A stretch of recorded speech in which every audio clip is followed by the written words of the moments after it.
అందరికీ నమస్కారం అండి. ఈరోజు మనం బెహరా ఎర్రంరాజు గారు రచించిన ఆడది తెలిస్తే అనే ఓ చక్కటి కథను విందాం. ఇక కథలోకి వెళ్దాం. ఆ రోజు 1 తారీఖు. ఆఫీస్ అవ్వగానే అలేఖ్య కౌంటర్ దగ్గరికి వెళ్లి క్యాషియర్ ఇచ్చిన నీలం రంగు కవరు అందుకుంది.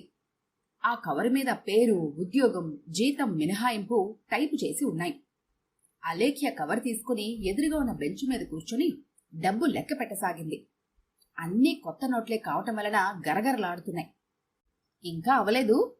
వాణి జ్ఞానప్రసూన వచ్చి భుజం తట్టింది. డబ్బు బ్యాగ్లో పెట్టి అలేఖ్య లేచింది. నీ పేమెంట్ అయ్యిందా? అలేఖ్య అడిగింది. జవాబుగా తలాడించింది వాణి జ్ఞానప్రసూన. ఇద్దరూ కాంపౌండ్ దాటి బయటకొచ్చారు. స్టాఫ్లో చాలా మంది ముఖాలు సంతోషంగా వెలిగిపోతున్నాయి. ఈ ఆనందం ఎంతసేపు? క్షణభగ్రమే కదా. అలేఖ్య నవ్వుకుంది. బస్టాప్కి వచ్చారు ఇద్దరు. మన సూపర్ బజార్ ప్రోగ్రాం ఉందా? వాణి జ్ఞానప్రసూన అడిగింది. ఆనవాయితీ తప్పించడం ఎందుకు? పుష్పక విమానంలా వచ్చింది బస్సు. ఎక్కడానికి దిగడానికి డాల్టన్ సిద్ధాంతం, స్ట్రగుల్ ఫర్ ఎగ్జిస్టెన్స్ గుర్తుకొచ్చింది వాణి జ్ఞానప్రసూనకు. అలేఖ్య ఎలానో ఎక్కేసింది. ఇంతలో కండక్టర్ బెల్ కొట్టాడు. సిటీ బస్సు బయలుదేరింది. వాణి జ్ఞానప్రసూన ఎక్కలేకపోయినందుకు వ్యాకుల పడింది అలేఖ్య. సూపర్ బజార్ దగ్గర దిగి లోపలికొస్తుంటే వాణి జ్ఞానప్రసూన స్వాగతం చెప్పింది. అరే, నాకంటే ముందుగా నీవెలా వచ్చావు? ఆశ్చర్యపోతూ అడిగింది. ఆటోలో నీకంటే ముందే వచ్చాను. 10 నిమిషాల్లో అలేఖ్య తన పని ముగించుకుంది. వాణి జ్ఞానప్రసూనకు చాదస్తం ఎక్కువ. అందుకే గంటకు పైగా ఆలస్యమైంది. వాణి జ్ఞానప్రసూన ఆటోను పిలిచింది. ఇప్పుడే వస్తానుండు. సంచి ఆమెకిచ్చి లోపలికి వెళ్ళింది అలేఖ్య. అలేఖ్య రాగానే ఆటో బయలుదేరింది. మళ్ళీ వెళ్ళావే? మా వారికి బ్లేడు మర్చిపోయాను. పొద్దుటే అక్షింతలు తినాలి. నువ్వు అమరుస్తున్నావు కనుకనే చిందులు తొక్కుతున్నాడు మీ ఆయన. అలేఖ్య మాట్లాడలేదు. వాణి అన్నది యథార్థమే. తను ఎదుర్కొంటున్న జీవితం, దాని సమస్యలు వాణికి తెలియనివా? ఏం చేయాలి తను? భర్తను మార్చాలా, లేక తనే అశాంతితో రాజీ పడాలా? ఆటో ఆగింది. వాణి ఎదురుగా ఉన్న అప్స్టేర్స్ హౌస్లోకి వెళ్ళిపోయింది. వాళ్ళిద్దరిది బాల్య స్నేహం. ఇద్దరి మధ్య మంచి అవగాహన ఉంది. ఇద్దరికీ ఒకే రకం జీవితం కనుక మరింత సన్నిహితులయ్యారు. అలేఖ్య ఇంట్లో అడుగు పెడుతుంటే మధు ఏడుపు గట్టిగా వినిపిస్తోంది. తల్లిని చూడగానే ఇంకా రాగం పెంచింది. పద్మజ తాపీగా స్కూల్ వర్క్ చేసుకుంటోంది. ఏమే, అదలా ఏడుస్తుంటే రాయిలా కూర్చుంటావా? పెద్ద కూతుర్ని కోప్పడింది. నేనేం చేయనమ్మా, కాఫీకి పాలు లేవు, హార్లిక్స్ ఇస్తానంటే వద్దని ఏడుపు మొదలుపెట్టింది. నన్ను కొత్తలేదు అంది మధు ముద్దు ముద్దుగా. ఉదయం నుంచి ఆఫీస్ వర్క్ వలన అలేఖ్యకు విసుగ్గా ఉంది. రోజు సాయంత్రం తను వచ్చేసరికి ఏదో పోట్లాటే. 12 ఏళ్లున్న పద్మజకు జ్ఞానం రానేలేదు. అయినా తండ్రికి వచ్చిందా దానికి రావటానికి? ఏనాడు పిల్లలు ఏం చేస్తున్నారన్న విషయం ఆయనకు తట్టలేదు. అన్నీ తనే చూసుకోవాలి. ఆఫీసు, పేకాట, అదే ఆయన ప్రపంచం. ఇల్లు, ఇల్లాలు, పిల్లలు ఆయనకు గుర్తురావు. మధుని బుజ్జగించడానికి పద్మజను 4 తిట్టింది. దాంతో మధు ఏడుపు తగ్గింది. తాను తెచ్చిన స్వీట్స్ ఇద్దరికీ పంచిచ్చి వంటకు లేచింది. పిల్లలిద్దరూ టీవీలో ప్రసారమవుతున్న బాలమందిరం చూస్తూ కూర్చున్నారు. రాత్రి 8:30కు మధు, పద్మజలు భోంచేసి పడుకున్నారు. 10 అయినా 11 అయినా అభిమిత్ర మాత్రం రాలేదు. అలేఖ్య భోంచేసి టీవీ ఆన్ చేసి సౌండ్ పూర్తిగా తగ్గించేసి కదులుతున్న బొమ్మలను తదేకంగా చూస్తూ కూర్చుంది. గోడ గడియారంలో 12 దగ్గర కలుసుకున్న పెద్ద ముళ్ళు, చిన్న ముళ్ళు మసకమసకగా కనిపించాయి అలేఖ్య కళ్ళకి. మూసిన తలుపు వంక చూసింది. తలుపు తడుతున్నట్లు శబ్దం వినిపిస్తుందేమోనని చెవులు రిక్కించి విన్నది. ఊహు, లాభం లేదు. అర్ధరాత్రి నిశ్శబ్దంలో గోడ గడియారం శబ్దం తప్ప మరేమీ ఆమెకు వినిపించడం లేదు. 1 తారీఖున ఈ నిరీక్షణ తనకు అలవాటే. 5 వచ్చేస్తానాలు, ఉదయం నమ్మకంగా చెబుతాడు. వాగ్దానం నిలబెట్టుకున్నదెప్పుడు? అర్ధరాత్రి ఇంటికి చేరటం, పేకాట, డ్రింక్సు, పార్టీలు మానమని తను ప్రాధేయపడటం, ఏడవటం మిగిలింది కాని భర్త తన అలవాట్లు మానేయలేదు. 1 గంట ప్రాంతంలో అభిమిత్ర తలుపు తట్టాడు. అలేఖ్యకింకా ఆలోచనలతో నిద్రపట్టనే లేదు. లైట్ వేసి తలుపు తీసింది. అభిమిత్ర పెద్ద పెద్ద అంగలతో వచ్చి మంచం మీద వాలిపోయాడు. భోజన ప్రసక్తి అనవసరమని నిశితంగా చూస్తూ మంచం మీద కూర్చుంది. భర్త వాలకం చూస్తుంటే సెగలు పొగలు వస్తోంది. అన్నమాట ప్రకారమే తొందరగానే వచ్చేశారే? భర్తను తట్టి అడిగింది. అభిమిత్ర మత్తుగా మూలిగాడు. అలేఖ్య చేతులను గుండెలకు హత్తుకున్నాడు. బాగుంది సరసం అంటూ విదిలించుకుంది. కమాన్ రా డార్లింగ్. ఆమెకేసి తిరిగి పడుకున్నాడు. లైటు వెలుగుకి మధు లేచి కూర్చుంది. పడుకోవే అని అలేఖ్య మధుని నిద్రపుచ్చి వచ్చేసరికి అభిమిత్ర నిద్రలోకి జారిపోయాడు. అలేఖ్య హతాసురాలైంది. భర్త జేబులు వెతికింది. సిగరెట్ పెట్టే లైటరు, చెక్క పొట్లాలు, బస్ పాసు తీసింది. ఆఖరున తగిలిన పర్సులో 20 రూపాయలున్నాయి. అలేఖ్య వణికిపోయింది. 2000కి మిగిలినవి ఇవా? లేపి 4 అడుగుదామనుకుంది. ఈ అర్ధరాత్రి తన గోల పెట్టడమే కాని ఏం ప్రయోజనం? తన భర్త ఎందుకిలా మారాడో అర్థం కాని అలేఖ్య కళ్ళ నుండి వేడి కన్నీరు కనుకొలకల నుంచి జారుతుంటే బాధగా కళ్ళు మూసుకుంది. లేవే అమ్మా. 6:30 తల్లి లేకపోవటంతో పద్మజ తట్టి లేపింది. అప్పుడే తెల్లారిందా? బద్ధకంగా లేచింది అలేఖ్య. పిల్లలిద్దరిని స్కూల్కి పంపించేసరికి టైం 8 అయింది. అలేఖ్య స్నానం చేసి వంట ప్రయత్నంలో ఉండగా అభిమిత్ర లేచాడు. అలేఖ్య మాట్లాడలేదు. అభిమిత్ర మొహం కడుక్కొని గుమ్మం దగ్గరున్న ఈజీ చైర్లో కూర్చున్నాడు. అలేఖ్య కాఫీ త్రాగసాగింది. నాకు లేదా ఆలు? కాఫీ కంటే విస్కీ బాగుంటుంది కదా. భలే దెబ్బ కొట్టావు. అలేఖ్య కాఫీ తెచ్చి అభిమిత్రకిచ్చింది. ఏం వండుతున్నావు? కోపం వచ్చినట్టుందే. నాకు కోపం వస్తే ఏ ఉపయోగం? సమ్మ చేస్తావు. పెద్దగా నవ్వాడు. అలా ఎందుకు నవ్వాడో అలేఖ్యకు అర్థం కాలేదు. బియ్యం తేవటానికి పక్క గదిలోకి వెళ్ళింది. అలు, నా సిగరెట్ పెట్టు కూడా తీసుకురా. అలేఖ్య సిగరెట్ పెట్టే లైటర్ తెచ్చి అభిమిత్రకిచ్చింది. అభిమిత్ర సిగరెట్ కాలుస్తూ అక్కడే కూర్చున్నాడు. ఎలా క్రాస్ చేయాలో అలేఖ్య ఆలోచిస్తోంది. ప్రతి నెలలాగే ఈ నెల కూడా జరుగుతుందేమోనని భయంగా ఉంది ఆమెకి. ఇలాగైతే సంసారం ఎన్నాళ్ళు నిలబడుతుంది? ఈయనకంటే చిన్న జీతగాడు మరిది అభిరామ్ హౌసింగ్ బోర్డు ద్వారా ఇల్లు కట్టాడు. నెలకు 4000 వస్తున్నా తమకి దరిద్రమే.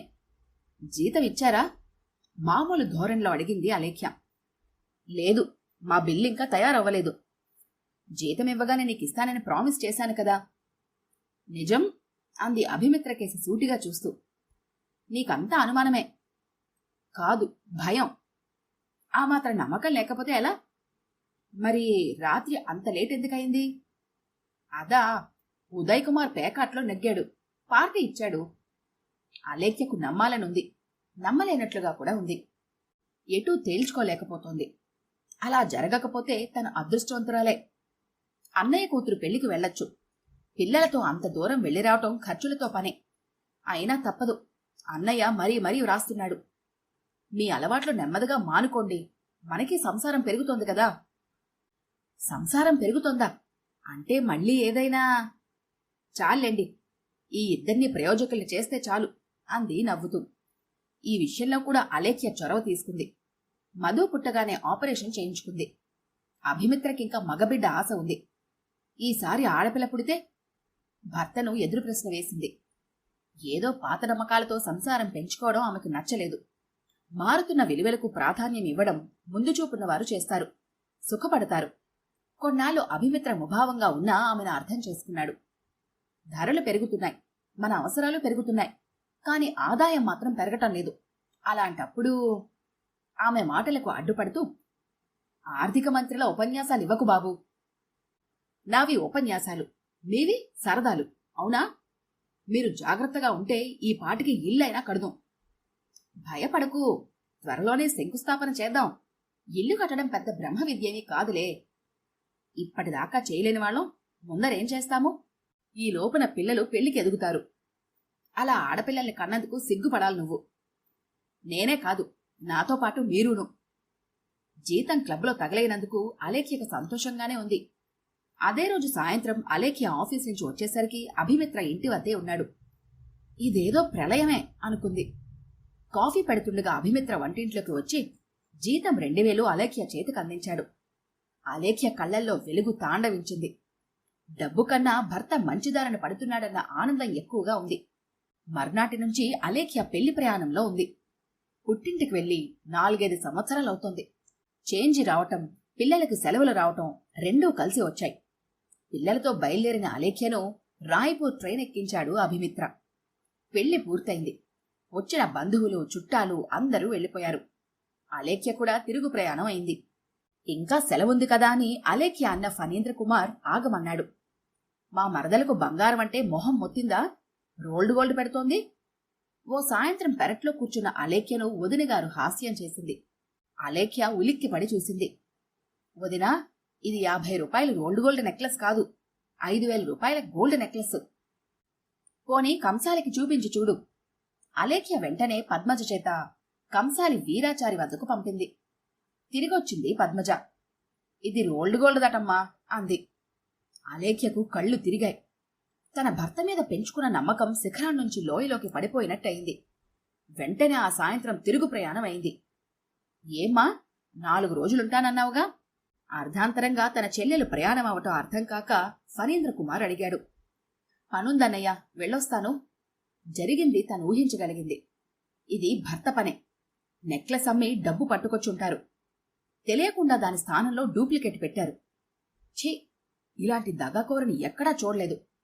ఆమె ప్రాణం వణికిపోతోంది. నా మాటలకి కోపమొచ్చి వెళ్ళిపోతున్నావా? వదినగారు అడిగింది. జరిగింది వదుంతో ఏం చెబుతుంది? లోకువ కదూ.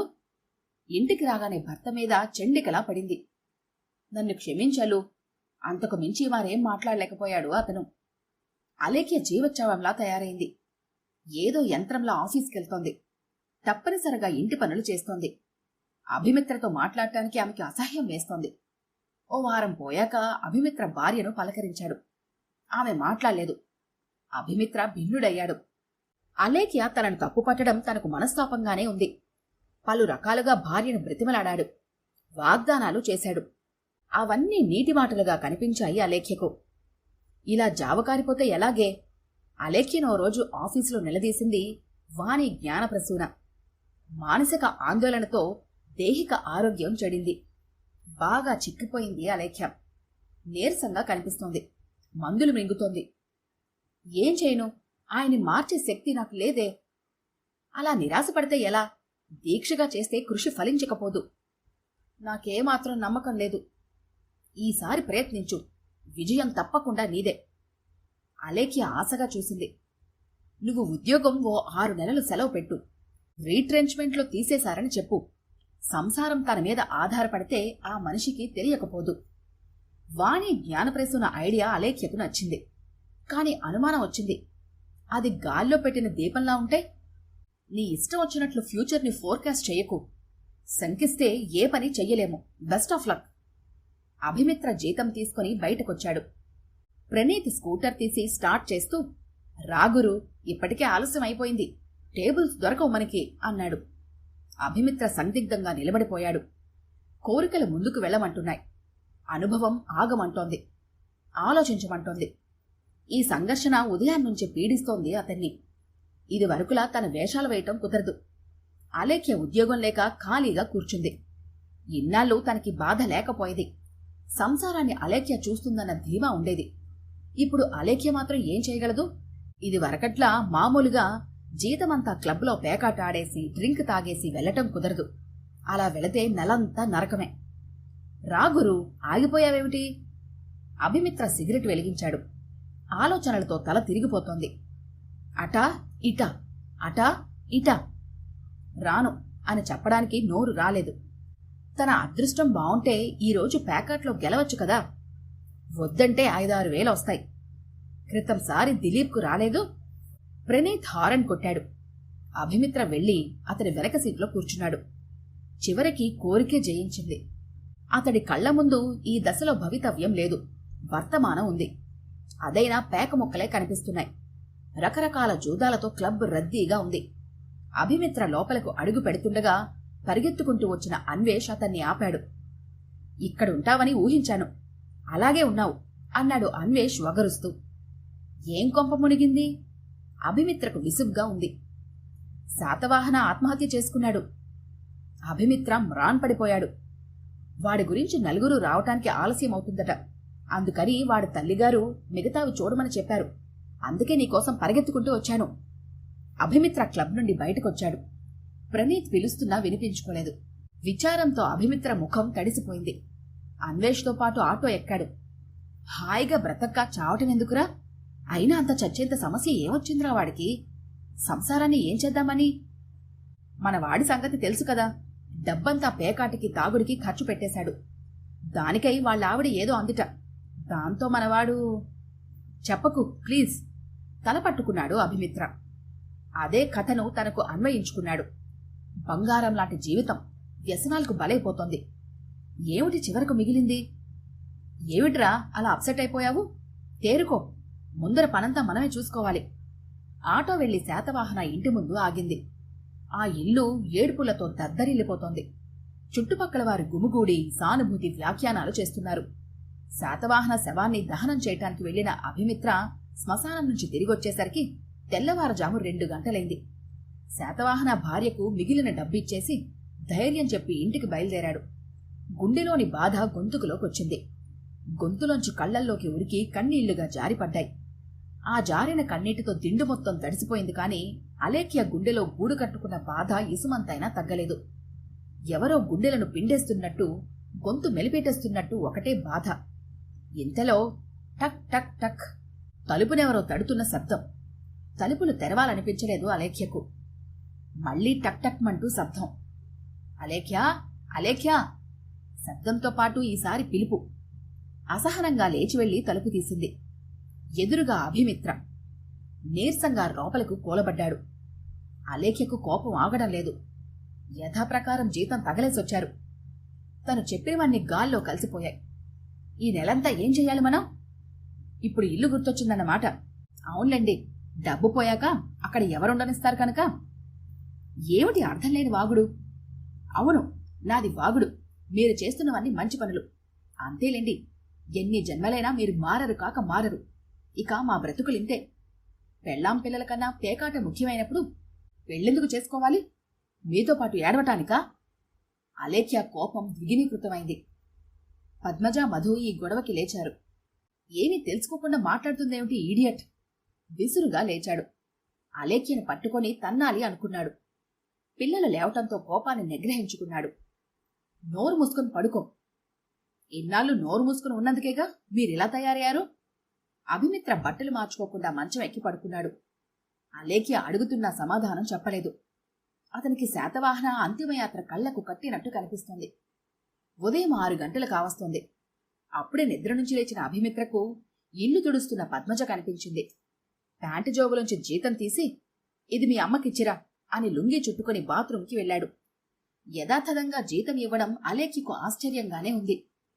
పేకాటికి వెళ్లలేదా? మరి రాత్రి అంత లేటయిందే? అంత రాత్రిదాకా ఏం చేస్తున్నట్టు? కాలకృత్యాలు తీర్చుకున్న అభిమిత్ర బయటకు వెళ్లటానికి బట్టలు వేసుకుంటున్నాడు.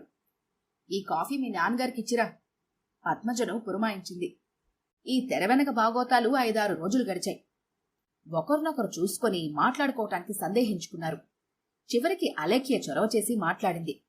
భర్తను అపార్థం చేసుకున్నందుకుగాను ఆమె చింతించింది. ఈ నెల శాతవాహన చావు గండంలో గడిచిపోయింది. మరి వచ్చే నెల? అలేఖ్య ఆలోచనలు వచ్చే నెల మీద ఉన్నాయి. ఓ ఆదివారం రోజు వాణి జ్ఞానప్రసూన వచ్చింది. అలేఖ్య పిల్లల కోసం చెగోడీలు తయారు చేస్తోంది. రావే, దగ్గరగా ఉంటూ దూరం అయిపోయావు. మా అన్నయ్య పేరు మీద ఎంచక్క అన్నీ చేసుకు తింటున్నావు. పద్మజ, మధు నిశ్శబ్దంగా హోంవర్క్ చేసుకుంటున్నారు. స్నేహితులిద్దరూ చెగోడీలు తింటూ హాల్లో కూర్చున్నారు. ఏమంటున్నారు మా అన్నయ్య? ఎలా ఉంది ప్రోగ్రెస్? అప్పుడే ఏం చెప్పనే, ఇప్పటిదాకా బానే ఉంది. ఏదో మొక్కుబడిగా ఇంటికొస్తున్నారు. కాని నాతో ఏం మాట్లాడటం లేదు. తరచి అడిగినా విసుక్కోవటం తప్ప ఏం సమాధానం చెప్పడం లేదు. మరి క్లబ్కు వెళ్ళటం లేదా? లేదనే అన్వేష్ చెబుతున్నాడు. అదీ నిజమే. అభిమిత్ర లేని క్లబ్బు వెలవెలబోతుందని అతని ఫ్రెండ్స్ గోల పెడుతున్నారట. అలా స్నేహితులిద్దరూ పిచ్చాపాటి మాట్లాడుకుంటూ కూర్చున్నారు. ఆ నెల జీతం అందుకున్న అభిమిత్ర భార్యను కేకేసి ఇచ్చాడు. నా దగ్గరెందుకు, మీరే ఖర్చు చేయండి. అంత నమ్మకం ఉందా నీకు? అలా హెచ్చరించాననే కదా నా మీద కోపంతో మాట్లాడటం కూడా మానేశారు. అభిమిత్ర జవాబు చెప్పకుండా డబ్బు సోఫాలో పడేసి బయటకు వెళ్లబోయాడు. ఎక్కడికి అంత అర్జెంటుగా వెళ్ళిపోతున్నారు? నేనెక్కడికి వెళ్ళినా క్లబ్కి మాత్రం కాదులే. అలా అని కాదు, టిఫిన్ చేశాను, కాస్త ఆగండి. ఇప్పుడు నాకేం టిఫిన్ వద్దు. మీ సంపాదనే కాని మీ క్షేమం మాకక్కర్లేదా? లేక డబ్బిచ్చి చేయి దులిపేసుకోవటానికి ఇదేమైనా హోటలా? అభిమిత్రకు ఇంకా భార్య మీద కోపం పోలేదు. భార్య తనని కంట్రోల్ చేయటానికి ప్రయత్నించడం ఎంతో కష్టంగానే ఉంది. అభిమిత్రకిష్టమైన జీడిపప్పు ఉప్మా తీసుకొచ్చి టీపాయ్ మీద పెట్టింది. అయిష్టంగానే తినటం మొదలుపెట్టాడు. ఎలా ఉంది ఉప్మా? నీ మొహంలా ఉంది. మునుపు నా మొహం బావుందనేవారు కదా. అప్పుడు ఇప్పుడు కాదు. ఇంతలో పద్మజ, మధు స్కూల్ నుంచి వచ్చారు. మధు సర్కస్ మాట తల్లికి గుర్తు చేసింది. అలేఖ్యకు వెళ్లాలనే ఉంది. భర్తతో షికారుకు వెళ్లి చాలా రోజులైంది. ఏవండి, మధు కోరిక విన్నారుగా, వెళ్దామా? నేనెందుకు? పిల్లలు నువ్వు వెళ్ళండి. పిల్లలు సంబరపడుతున్నారు. ప్లీజ్ రండి. 4-5 నెలలు గడిచాయి. అభిమిత్రల మార్పు అలేఖ్య గ్రహించింది. కాని ఇది తాత్కాలికం అని భయం పట్టుకుంది.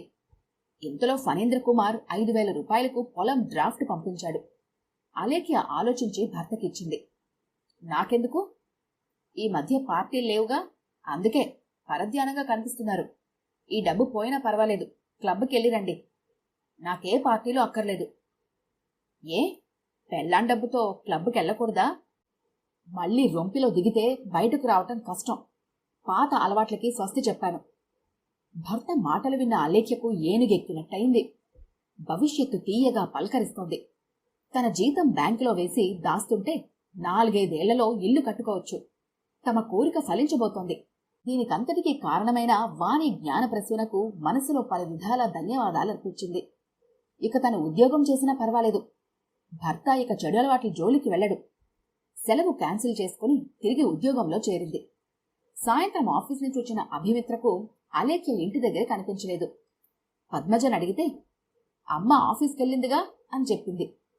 ఇంతలో అలేఖ్య ఆఫీస్ నుండి వచ్చింది. మళ్లీ ఉద్యోగంలో ఎలా చేరావు? అలేఖ్య కాఫీ కలుపుతూ జరిగిందంతా చెప్పింది. తన భర్త ఇక చెడు వ్యసనాల జోలికి వెళ్లడన్న ఉద్దేశంతో. అమ్మ దొంగ, ఎంత పని చేశావు అంటూ అలేఖ్యను దగ్గరగా తీసుకుపోయాడు. హుష్, పిల్లలున్నారు అంటూ తప్పించుకుంది అలేఖ్య.